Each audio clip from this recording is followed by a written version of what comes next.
Okay, so we are on. We're a couple of minutes early, so that's fantastic. So happy New Year. We are January the 8th, and so yeah, it's been a couple of weeks since I've been on. So I want to say Happy New Year. I had a fantastic traveling holiday with my son, and we went to see family over the holidays. And so, for those of you who are watching, thank you. And I wish all of you a very prosperous and healthy and successful 2024 as well. Okay, so let's get started here. My name is Hung Lu, and welcome to Money Matters on January the 8th, 2024. So today we are going to spend the next 30 minutes or so answering your real estate questions. So I do have a bunch that I need to bring up. So I will make sure that I bring those up and answer those, and then also analyzing some deals. So before we get into looking at some of the calculations, what I want to do is just make sure that we cover the disclaimer. So before you go and implement any of the ideas and suggestions that I put on here, please go and talk to another real estate investor, your financial advisor, lawyer, accountants, all that stuff. Make sure that it is right for you. And before I forget, because I've forgotten this a few times, if you are watching this on YouTube, please click on the subscribe button. So that way you get notifications of when I'm on. As well, if you would like to have a complimentary phone call with me over Zoom like this, please use the Set More QR code that's up here, and you can find a time that works for you. Okay. If, because I'm in Vancouver, if there's no time zone, like the time frame doesn't work for you, please email me with some alternative time options, and I will see if I can accommodate. Okay, so let's do that.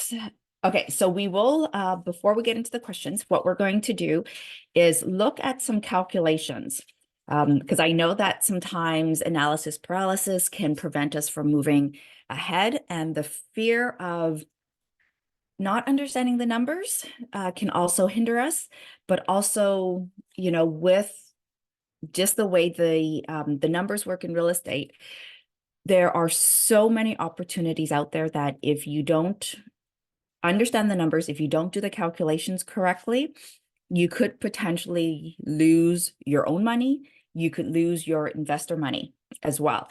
And, I work with a lot of accredited investors. And one of the things that I'm always trying to do is make sure that I, provide a healthy return to all of my partners who are accredited. Okay, so let me go into the first one. So let me share my screen and oh, here we go. Of course, it's the big green button that I can't seem to always see. Okay, so where is that screen button? Share screen. Okay, there we go. So where is the Excel sheet? Here we go. Okay, so I'm going to share. Yeah, let's do the cap rate one first. Okay, so there we go. Okay, so what you're going to see is this triangle. Okay, and the way I like to remember it is I talk about my Uncle Vic. Okay, and it's VIC. So as long as you can remember this triangle, okay, I at the top and then C and V at the bottom. Okay, and you could actually, you know what, it actually might be better to put the V over here because it actually works out to be the exact same calculation. Okay, so VIC. So it's the exact same thing. Okay, so you want to look at the cap rates because okay, so there's two reasons for looking at the cap rates, and then we'll go into the calculation here. So the two reasons for looking at cap rates is one, there's an industry standard or an industry norm for what a cap rate would be for a certain type of asset class. So if you're looking at a multifamily, there's a specific cap rate, like a range cap rate for the different locations. If you're looking at commercial properties, or businesses plus land like I am, there's a certain cap rate for that too. Okay. And it's different depending on the location. And just because a cap rate is one number or one range for multifamily, it's not the same thing for, let's say, like a campground that I'm looking at, or the car washes that we do, okay? The cap rates will be different depending on the asset class and the location, okay? The other reason why you want to look at cap rate is because that will be an indication of how financially stable that opportunity is, so that you can figure out how much of your personal money or how much additional cash you need to have to cover your debt. So, for example, like if the interest rate or the inflation rate is around 7 and your cap rate is less than 7, you're like, let's say 5, you're going to need to be able to cover that extra 2%, right? So 7 minus 5, that extra 2% needs to come from somewhere. That is debt that your opportunity, your asset class is not going to be giving to you. Okay. So the other way to look at it as well is that, let's just say your asset class is giving you a 9%, okay, cap rate, and the current inflation and the current interest rate is around 7, then that means you're actually higher than the cap rate, which is good. So now you've got 2 extra percentage, like you've got a spread of 2% that's going to give you cash flow, okay, which is a good thing. So you want whatever the cap rate is that you're calculating for your opportunity to be higher than the um, inflation or the interest rates. Okay. Okay. So let's look at this as an example here. And I will use some real numbers from some opportunities that I've been looking at. So there's an opportunity where the gross rental income, so this is rental income plus I think there was like a liquor store and a bar in a campground, which is fantastic. So the gross income, like before any expenses are taken out, right? Before any salary. So this is all the income. Okay. They were reporting 650,000, which is really good. But then what happened was the expenses. Okay, I'm just going to make this a little bit bigger here. The expenses was 450,000. Okay. So what that means is that if you take the gross minus your expenses, you get the net income.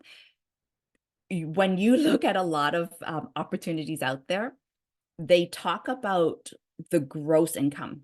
Okay, the gross income is a number to look at, but that's not the important number. The important number is the expenses and the net. What is the net income? It's how much you keep in your pocket at the end of the day. Okay, so so that that principle applies to everything financial. Okay, so you want to look at the net. So the NOI, which is that difference, the net, okay, is 200K. Okay, so simple calculation. The 650 minus the 450 gives you your 200. Okay, so based on this, so for this particular asset class, I know that the industry average for this is actually 10%. Okay, so which is higher already than the interest rates and the inflation rate right now. Okay, so it's 10%, which means that this asset, this property, this opportunity that I'm looking at is only worth $2 million. I shouldn't be paying more than $2 million. I shouldn't be acquiring it for more than $2 million. Okay. So let's just say now they are selling it for 1.8. Okay. So the other way to look at this calculation is, let's just say, so they're selling it for 1.8. I know that it's actually worth 2 million. So that means I'm actually buying it with equity, which is fantastic. And I don't have to negotiate as much on the pricing to bring it down to where the numbers make sense. Okay. So there's already like 200K of equity built in the purchase just from their purchase price or their asking price. So now the NOI is the same. Okay. That number doesn't change. Okay. So now the cap rate is the actual cap rate of this opportunity is 11.1. which is fantastic, which means that I have 1.1% spread. The more, the better, obviously. So if I can negotiate this price down to, let's just say 1.7, okay, then that spread, that new cap rate now is 11.8. So the spread is 1.8, which is what I want. Okay.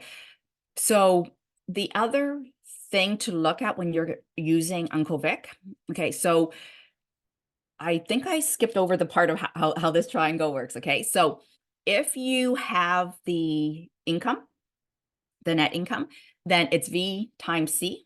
Okay. If you have the, if you want to calculate the V, then it's I divided by C. And if you want to find the C, then it's I divided by V.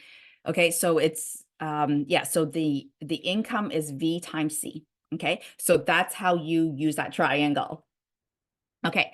So the other thing I want to point out with this is, I'm just going to copy this down here, because the other thing to consider is that you want to take out, as part of the expenses, when you look at their financial statements, you want to take out any of the debts, any of the income taxes that they pay, any of those, what additional stuff, the owner's discretionary income.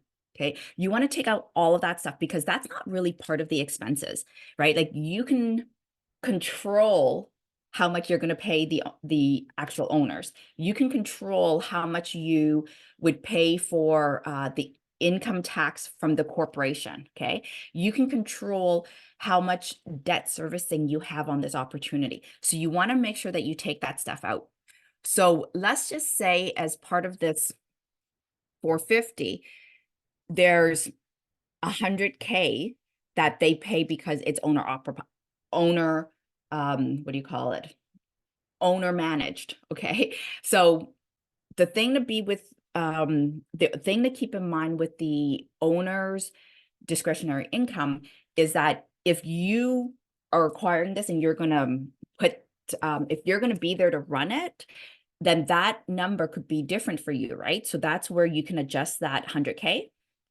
But if you're like me and you're not going to be there to run it, like, so when I acquire my opportunities, I bring in money investors, we acquire the property, and then what we do is we hire local people to run it. Like we hire a team to be there. Okay. So, or we inherit the team that's there. Okay. So if you have to hire a team, this 100K, let's just say, would go to cover their salary. So you wouldn't take that out at that point. Okay, so just a little bit of an understanding with what the owner's discretionary income is. Okay, so now let's just say you notice that on the financials, there's also 25,000 in debt servicing. Okay, so you're going to want to clarify what that debt servicing is for, because if it's just from like a second loan or something like that, you're going to want to make sure that, one, it's not a debt that you have to carry as a new owner.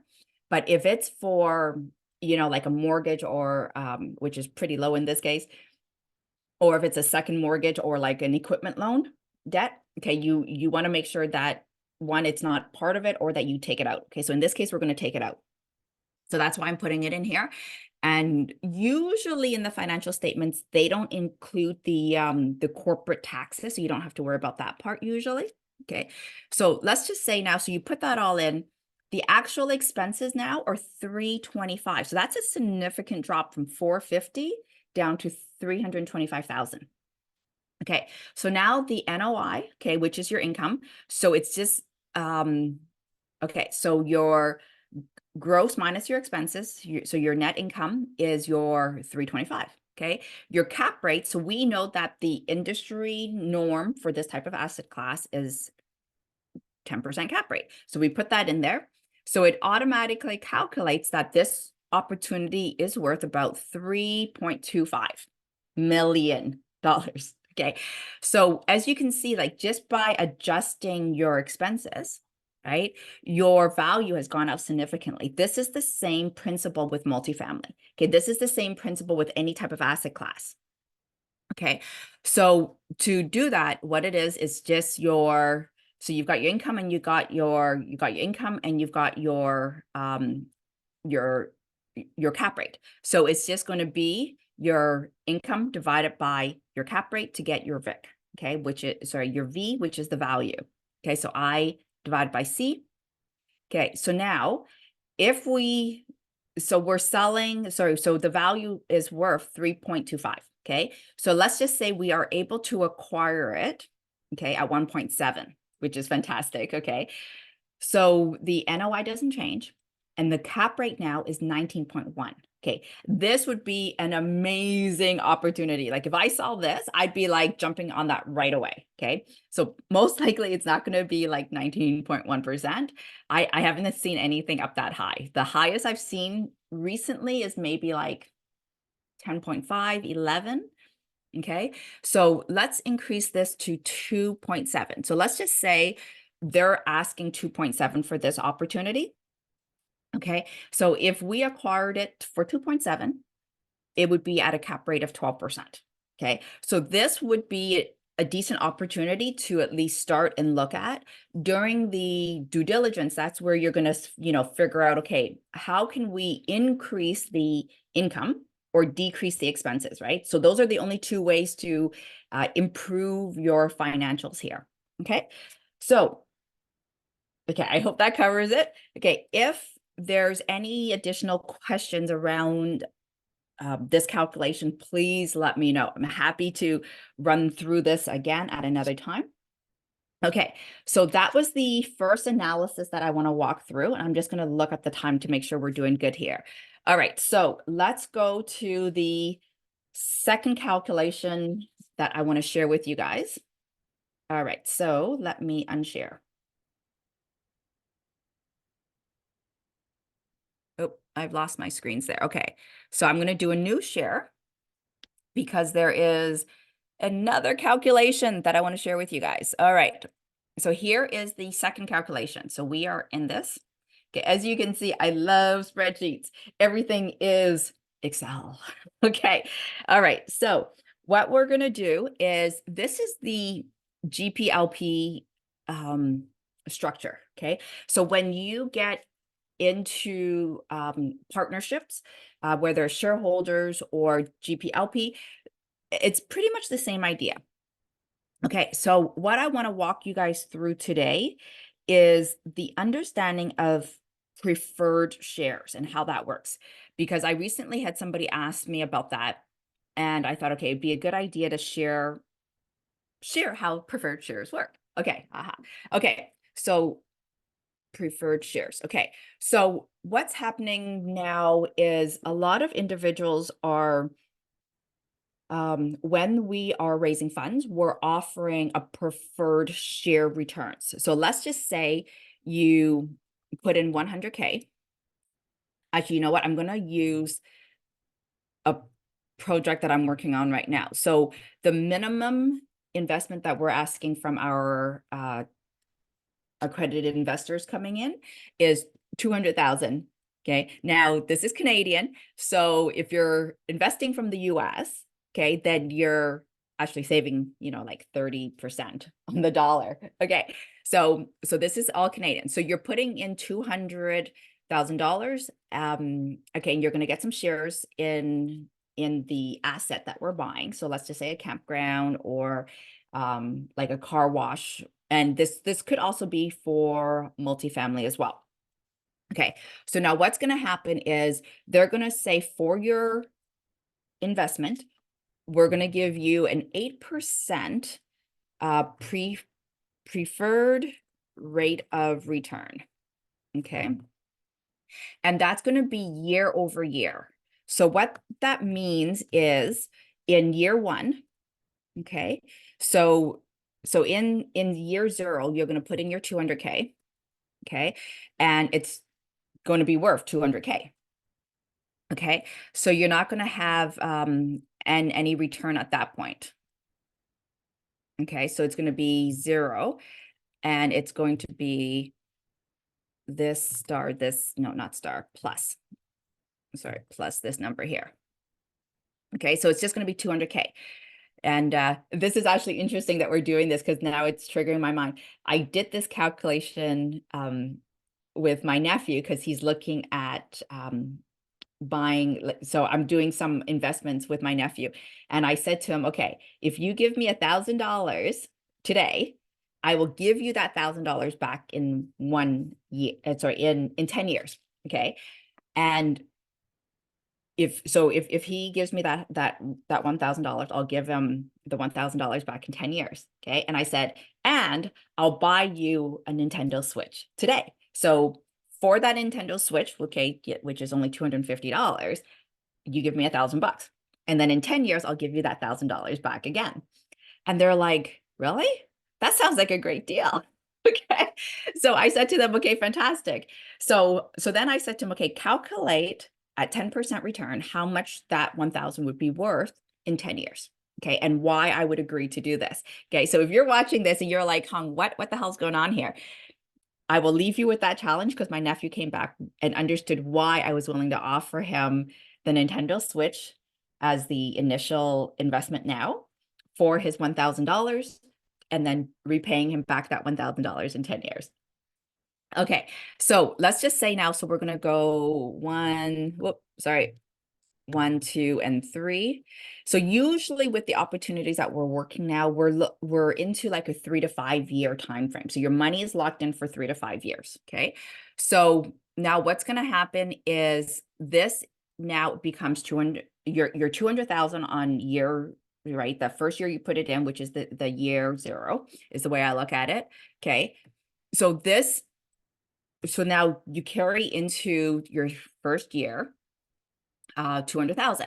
So now what's going to happen is we're going to say this number times your 8%. So you're always going to get 8% every single year. Okay. And that is the expected return. So you're going to make $16,000 every single year. Okay. And so usually this $16,000 is paid out to you so that it's like cash, right? So you're getting this paid out. Okay, so now if you leave that in there, it's going to compound. So it's going to be this number plus this number. Okay, so now it's going to be worth 216. Okay, so that's your preferred shares. Okay, now so this 16,000 now is paid out to you. Okay, so I'm just going to put 16,000. Okay, the reason why I'm putting an actual number there is because sometimes there may be a requirement within the shareholders agreement or the GPLP agreement that the funds stay in and get reinvested in the opportunity. Okay, so it really depends on how that's structured. Okay, so let's just say that it is paid out. So this is the payout. Okay, so now you're going to have this minus this. Okay, so you're always going to have a $200,000 amount, just sitting in there because you're getting paid the 16,000. Okay, so now this is going to carry now over. So let's just see how this works here. Okay, so we're going to go here and dump this over here. Okay, so as you can see, every single year the payout is $16,000 because you're not compounding the interest in this particular case. Okay, so at the end of the 5 years, you would get your $2,000, $200,000. Okay, plus the annual payout of the 16,000 every single year. Okay, so that works out to be, after 5 years, $80,000. So you're going to make 80,000 plus the 200,000. Okay, so now this is the 8% preferred rate of return. Okay, so that's how this works. Okay, so then let's carry this down and we're going to do another example here because there's multiple ways of structuring these deals. Okay, so let's just say they offer you the 8% preferred rate of return. Okay, and this is sort of like saying, regardless of what happens, we're going to give you this so that you as the investor will know that you're always going to at least get a minimum of 8%. Okay, so now let's just say for the program runs really, really well, and it's an actual rate of return. Okay, and I'm going to put 15%.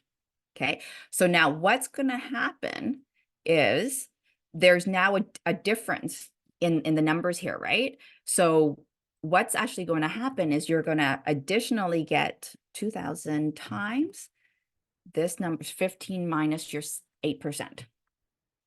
Okay, you're actually going to get an additional $14,000 every single year. Okay, so this what we're trying to say here is that every single year we're targeting the 8% minimum return for you as the investor. But then what really happens is we got 15. Okay, so you actually get an extra 7% on that amount. Okay, so what that means is I'm going to put that there. Okay, so now what's going to happen is you're also, okay, what just happened there? So this minus this. Did I not do that right? H minus B, yep. Okay, G25, so that should be G26.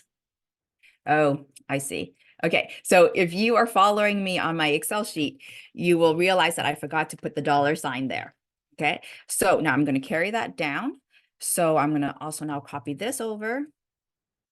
Okay, and then take the sum of, no, I'm just going to do this plus this number here. Okay, so for your $200,000 that you've put in, you're actually going to get your 200,000 back. Okay, plus the 150. So you've actually made $150,000 on this 200,000. Okay, so usually by year 5, you would then go to, refinance the opportunity. The revenue in the business, if it's a business plus land, would have grown, and there should be some appreciation, some revenue like from the cash flow. Okay, so I'm going to stop it here. And what I'm going to do is maybe on the next live streaming, we will take this and run through the next scenario, because there's so many ways that this GPLP shares, and or shares can be structured. And so I want to make sure that that is understood, because some of this stuff can be pretty confusing. Okay, so if you would like to have some opportunity that you're looking at, as long as you have not signed a confidentiality agreement with the seller or the agent, please send it to me and I would be happy to walk through it with you or do it on live. So just click on the QR code and we can make sure that we go through that. Okay, so the next few weeks, we will go through the waterfall, the capital stack, how raising the funds can be structured in a different way as part of the capital stack. Okay, so we will do that. There's lots there to go through. Okay, so let's go into the questions. All right, so let me bring up the questions that came through. Okay, and usually I write these on the QR code, but I realize that that isn't the bestest and most efficient use of my time. So I am not writing them on the QR codes, QR cards. No, the cards now. What I'm going to do is just read it off of the emails that came through. Okay, so the first question, let's see, let me go through them. Okay, so this one came in and it's asking me about the properties that so the multifamilies that I have. How often do you check up on your properties during a year? How do you manage so many properties even though you have a management company managing them? And how often do you request to look at this information per year? Okay, so a string of questions around property management and sort of being the owners of these, okay? So I've got some properties that I own 100% on my own, and then I've got some that I own with partners. Okay. With both scenarios, what I do is I actually, so in the cases where I have partners, they are the ones doing the management. They are the ones overseeing everything. So they are the active working partners. I am active in the sense that I will give consultation. I will be their sounding board. I will give them ideas on how to increase income or decrease expenses. Okay. Then it's really up to them to go and implement it, or to say, no, we're, thank you, Hung, for your opinion, but we're not going to do any of that stuff. Okay. So keep in mind that if you are a silent investor, technically, that means you have no say in it, right? So now, because of my 25, 26 years of real estate experience, I come with a knowledge, like I have a lot of experience and knowledge on how to increase incomes and decrease expenses. And so, yeah, so I will give my 2 cents, and then they will take it or leave it. Okay. With the properties that I manage 100% on my own, I will work with my general contractor and a local property management company, and do most of that stuff. So with the local property manager that I have, I actually trained them myself. It's somebody that I've handpicked, like I've cherry picked that person, and I will train them to run those properties the way I like to be run. I would like them to run it. Okay.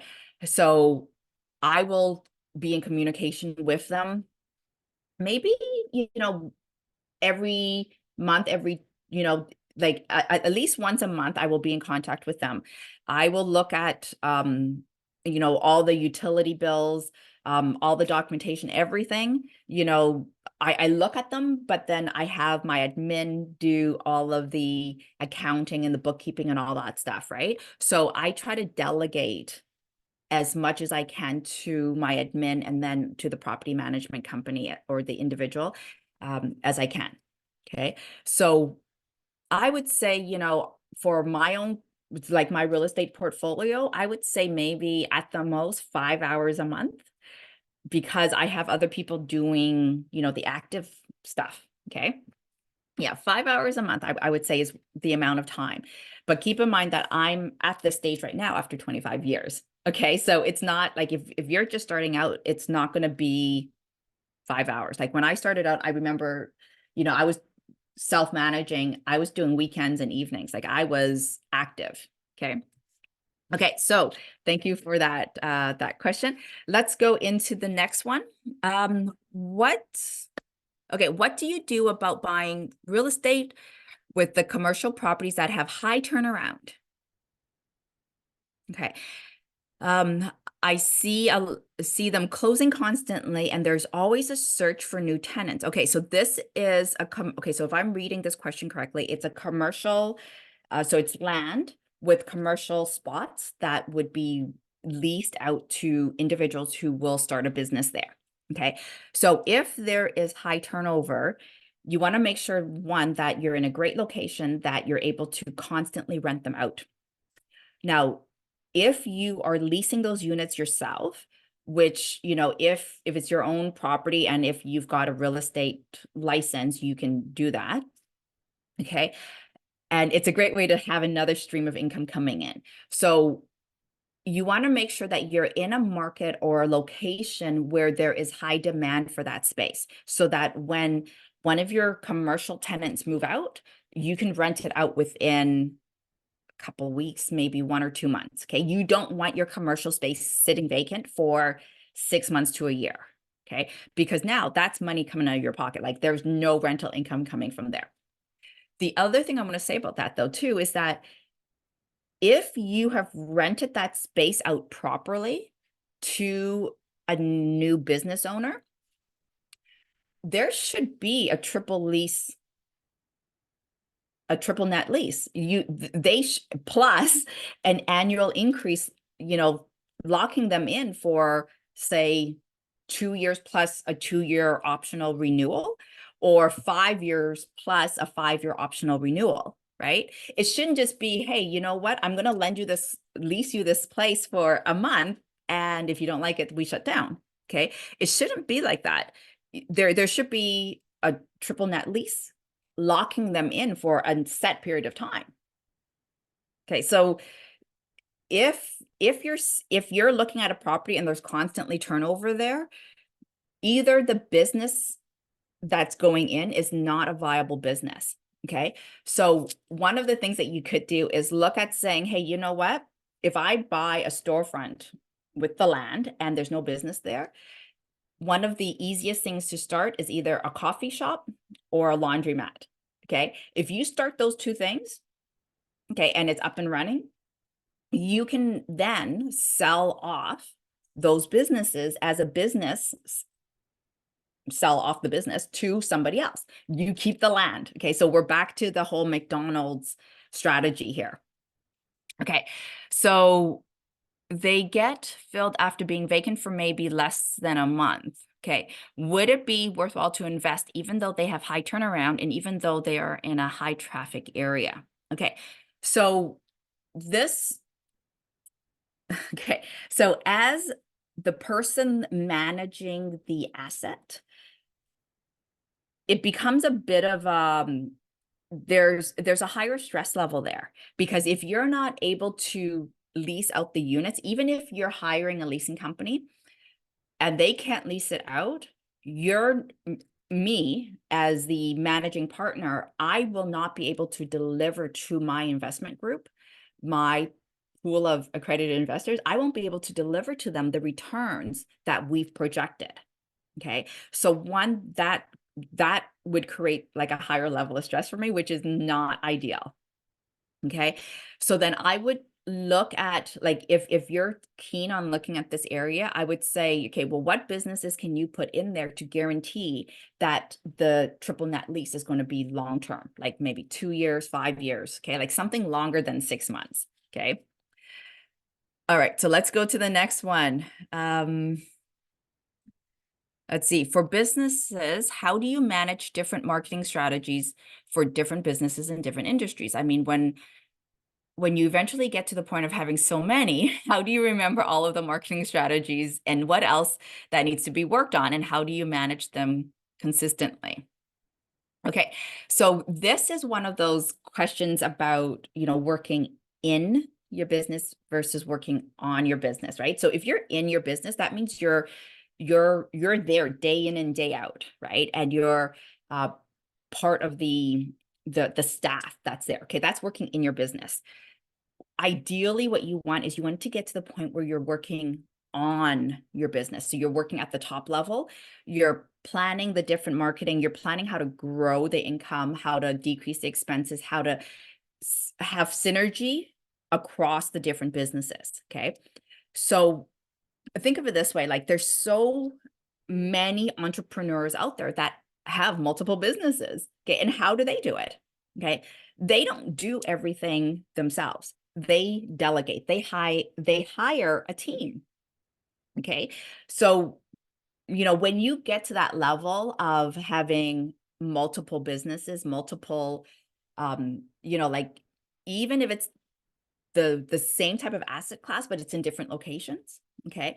So that will come with time. It comes with experience. I wouldn't worry so much about, oh my God, I'm not going to be able to handle this. Okay. Because as you go on your journey, you're going to meet people who will help you along the way. Okay. So I've recently started a new fund, and along my journey of, starting this new fund, I've met so many amazing, incredible people that are just like, hey, Hong, you know what? Have you thought of this? Have you thought of that? What about this? Right. And so they're giving me the guidance that I need. Okay. And, as I'm telling people about my fund, they're like, oh my God, Hung, that's an amazing idea. How do I get involved? Oh, Hung, you know what? I think we could actually do that strategy that you're thinking about and do it over here. And I'm like, okay, well then let's have a conversation. So I wouldn't worry too much about, keeping everything in alignment, because part of growing with your skill sets and knowledge is that you're going to learn how to manage all of that. Okay, so I'm going to stop it there. There's a few more questions here, but I think what I'll do is I will leave that for the next time. Okay, because we are, about 45 minutes in already. Okay, so I'm going to stop it there. And I just want to say thank you for watching and listening. And if I can be of any further help, please do not hesitate to reach out to me. Okay, thanks everybody. Bye.